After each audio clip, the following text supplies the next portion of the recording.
Nous sommes à un moment très particulier de cette guerre, si je peux dire. Ce moment horrible que nous traversons tous depuis un temps. Nous savons ce qui s'est passé récemment. La Russie en guerre contre l'Europe, enfin, en guerre contre l'Ukraine, entre parenthèses. Au fait, en réalité, c'est l'OTAN, c'est pas vraiment l'Ukraine. En fait, l'OTAN, c'est les États-Unis d'abord, et puis les autres prennent des ordres, ça c'est clair. Il faut qu'on se le dise. La Russie est en difficulté avec les États-Unis à travers l'OTAN, mais à travers l'Ukraine, sans vraiment le dire ouvertement. Il y a quelque temps, les pompes à gaz, les pipelines russes ont été explosés, sabotés. L'Europe entière a crié au sabotage. Qui a saboté? Apparemment, tout le monde avait les informations nécessaires. Tout le monde était certain et sûr que ça a été saboté. Objet de sabotage. Au Danemark, en Finlande, en Suède, en Allemagne, partout, tout le monde a dit que c'était sabotage. Mais curieusement, depuis là, personne n'a encore cité qui que ce soit. Parmi tous ces présidents, personne n'a dit exactement qui a saboté. Pourtant, ils ont l'intelligence, les fichiers d'intelligence, c'est-à-dire les fichiers de sécurité, décrivant méticuleusement qui a saboté ces pipelines, n'est-ce pas? Chacun sait, enfin, chacun pense savoir, enfin, bref, vous, ok, qui a saboté. Maintenant, ça fait un moment que l'Ukraine demande des armes à longue portée, des missiles à longue portée aux États-Unis, enfin, à l'OTAN. L'OTAN, les États-Unis, on ne sait plus trop. Enfin, bref, vous avez compris. L'Ukraine a demandé des armes pour combattre contre la Russie. Mais on a refusé de lui donner les armes. Pourquoi? Parce qu'on se dit, en donnant à l'Ukraine les armes de longue portée, l'Ukraine tirerait jusqu'en Russie. Et cela franchirait peut-être la ligne rouge des Russes. Et cela déclencherait évidemment l'enfer, l'Armageddon. On essaie d'éviter ça.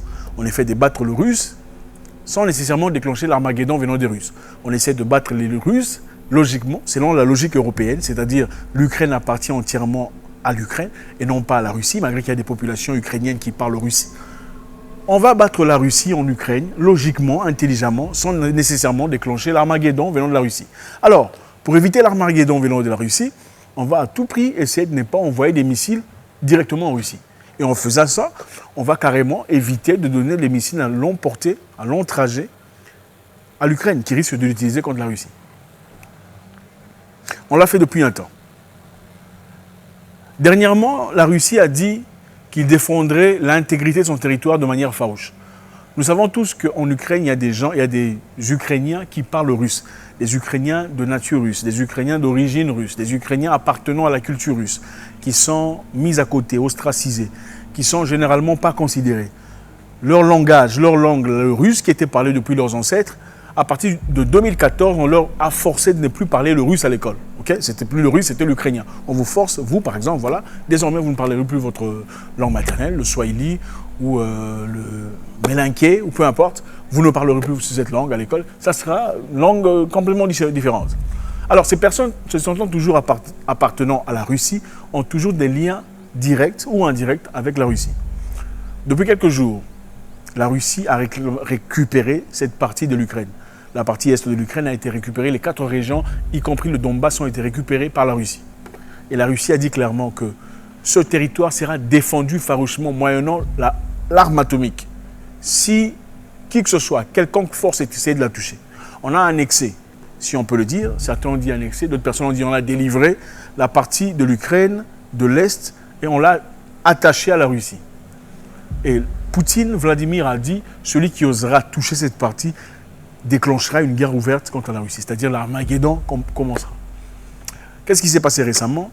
Comme vous le savez à la télévision, on a célébré une fête de grande pompe, l'entrée de cette partie de l'Ukraine à la Russie, l'annexation immédiate de cette partie qui a été condamnée farouchement par l'Est,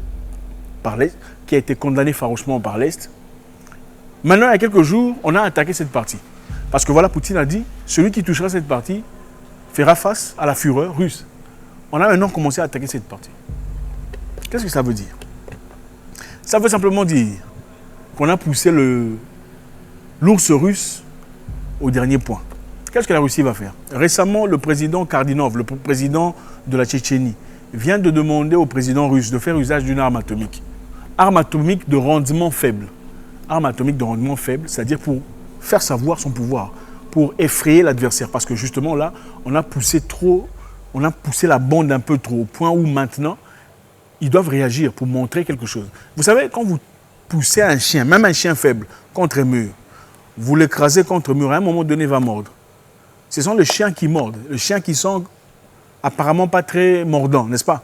Pourquoi? Parce que quand vous le poussez contre le mur, vous ne lui donnez aucune occasion, aucune opportunité de s'en aller, de fuir ou de sauver la face, il va mordre. Moi, je pense que c'est là où on a placé la Russie maintenant.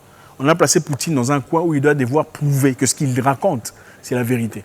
S'il raconte, ce n'est pas des badineries, ce n'est pas de la blague. Et ça, c'est très dangereux. Parce que là, il ne réagira pas intelligemment, il réagira émotionnellement. Et ce n'est pas moi qui le dis. Le secrétaire de la défense américain vient de le dire. Que ce que Poutine est en train de dire, ce n'est pas du bluff, ce n'est pas de la blague. Il va certainement, probablement, très bientôt, faire usage d'une bombe atomique. Si ce n'est pas une bombe atomique de niveau normal comme on le sait, ça sera une bombe de rendement faible, comme l'a proposé le président tchétchène. C'est-à-dire, Nagasaki, Hiroshima était peut-être de 10 mégatonnes. Celui de rendement faible sera probablement d'1 mégatonne ou d'une mégatonne, ça dépend. Faites très attention. Maintenant, en ce moment-ci de la vie, si j'étais vous, je prendrais de l'argent en main. En ce moment-ci de la vie, si j'étais vous, je prendrais le cash en main.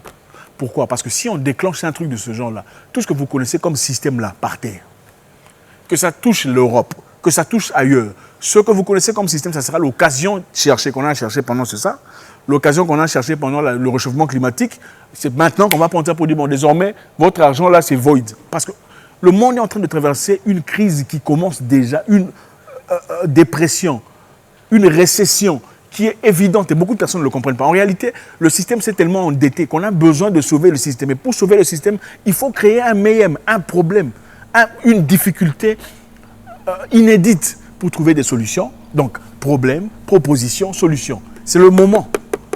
C'est le moment maintenant. Le moment est parfait pour recommencer à zéro. Comme on l'a promis, d'ailleurs à travers le World Economic Forum, on a dit recommencer mieux. Hein? Build back better, c'est-à-dire recommencer mieux. Un nouveau système monétaire, un nouveau système d'argent, un nouveau système d'achat. Hein? Ça ne sera pas nécessairement plus des échanges. C'est le moment maintenant. Donc si vous avez des biens, moi je vous encourage. En tout cas, vous avez de l'argent en banque, trouvez un moyen de... Ce n'est pas nécessairement prendre tout l'argent en banque, mais ayez le cash en main, ayez quelque chose en main. Parce qu'on ne sait pas ce qui arrive. On ne peut pas le dire, on ne peut pas le savoir. Ce n'est pas la première fois. Pour ceux qui ont déjà vécu la guerre dans le passé, ils savent qu'à un moment donné, la banque ne fonctionne pas. On ne peut plus aller en banque pour retirer son argent. Hein? On ne peut malheureusement plus. Tout ce que vous avez comme bien, c'est ce que vous avez sur vous comme argent, tout ce que vous avez comme matériel, c'est-à-dire de l'or principalement. Parce que l'or, évidemment, ne perd presque jamais sa valeur. C'est impossible. L'or est d'ailleurs l'élément sur lequel s'est basée toute la technologie que vous voyez aujourd'hui monétaire. C'est l'or. C'est-à-dire, chercher un moyen d'avoir ce qu'il faut avoir pour un moment difficile. On ne dit pas, mon souhait n'est pas que ça arrive. Ce n'est pas ça mon souhait. Mais logiquement en parlant, quand vous poussez quelqu'un au plus loin, il place la ligne, vous dépassez, vous placez la ligne, vous dépassez. À un moment donné, ça sera une question d'honneur. Le président tchétchène est une personne complètement différente. Il est très religieux.